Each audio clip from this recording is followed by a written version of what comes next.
Ketika teknologi kecerdasan buatan mengambil alih lebih banyak aktivitas, negara populasi padat penduduk seperti India akan mengalami efek otomatisasi yang berbeda dibandingkan dengan negara lain.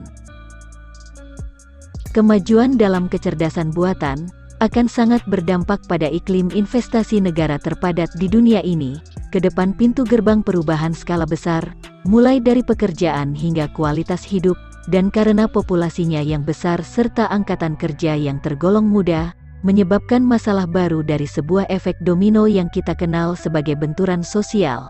Selain itu, ekonomi India saat ini belum siap untuk memunculkan otomatisasi dan kecerdasan buatan yang akan merenggut setidaknya jutaan pekerja ke depannya.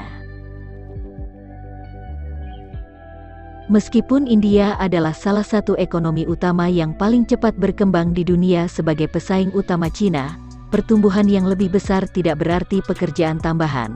Pemerintah India harus mengambil langkah untuk mengatasi kesulitan yang terjadi ketika berbagai pengaturan pekerjaan menjadi semakin otomatis. Ini termasuk meningkatkan lapangan kerja di industri yang paling tidak rentan terhadap otomatisasi dan mempromosikan kewirausahaan muda sebagai alternatif bagi sumber daya yang tergantikan oleh mesin AI.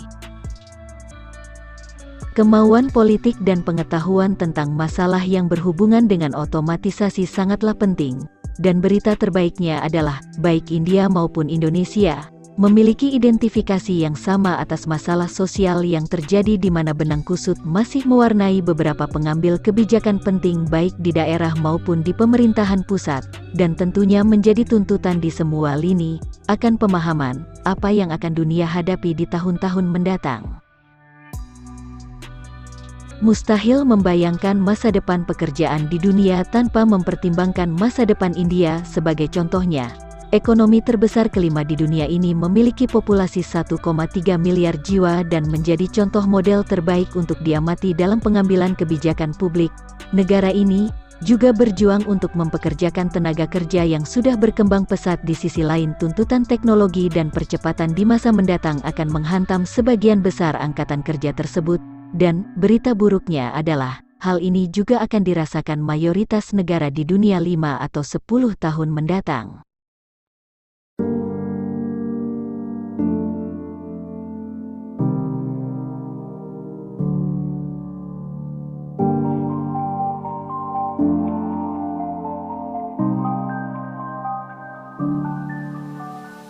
Sebagai contoh untuk pukulan pertama ini, menurut penelitian Ernst & Young, tenaga kerja India tumbuh 17 juta orang per tahun, namun hanya 5,5 juta pekerjaan yang dihasilkan atau mampu diserap.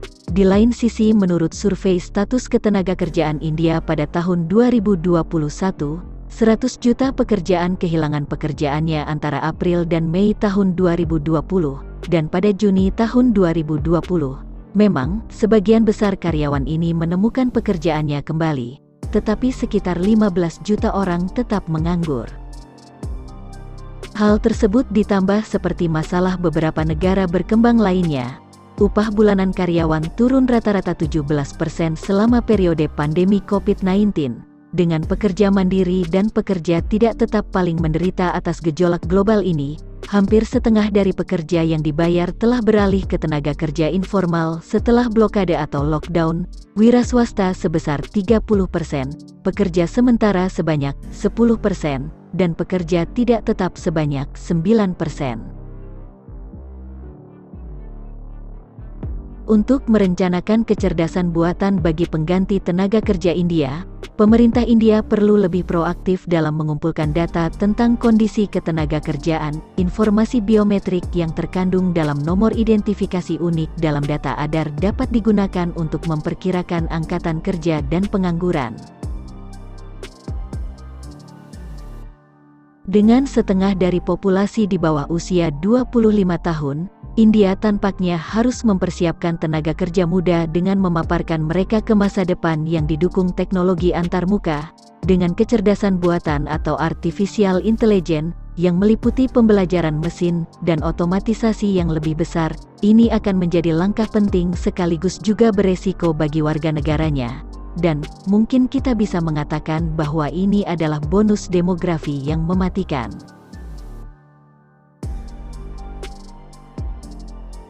Tanpa banyak perubahan struktural atau investasi, sebenarnya ini tidak dapat dicapai hanya melalui program pelatihan online semata.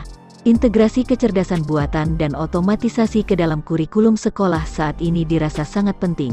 Namun, kepemimpinan politik India juga akan membutuhkan pemahaman yang lebih dalam tentang teknologi otomasi dan konsekuensinya bagi ekonomi India, karena bagaimanapun India adalah negara penyumbang populasi manusia terbanyak di dunia. Bisa dikatakan ini akan menjadikan India sebagai miniatur dunia dalam segi pengambilan kebijakan publik, namun apapun itu, ketahuilah ancaman nyata sedang ada di depan mata.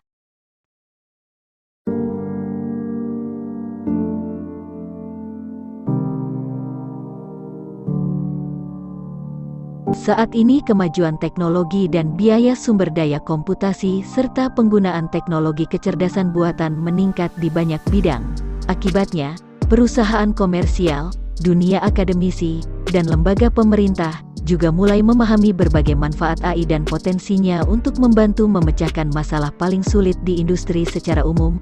Pemerintah dunia mungkin akan memberikan perubahan yang paling tepat untuk mewujudkan pengembangan yang didasari oleh AI seperti manufaktur dengan robot-robot industrinya, dunia distribusi dengan drone-nya, bahkan medis, jasa keuangan, pendidikan, barang konsumsi, retail dan bahkan merambah ke pertanian adalah contoh industri dalam penggunaan AI di gelombang pertama ini.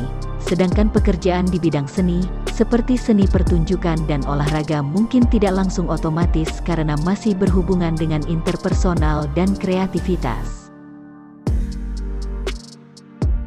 Dan letak masalahnya di sini, bisakah Anda membayangkan bagaimana mayoritas pekerjaan seperti itu akan diambil alih oleh mesin dan mendegradasi mayoritas tenaga kerja aktif dan menggantinya menjadi teknologi? Pertanyaan lainnya adalah, siapkah kita?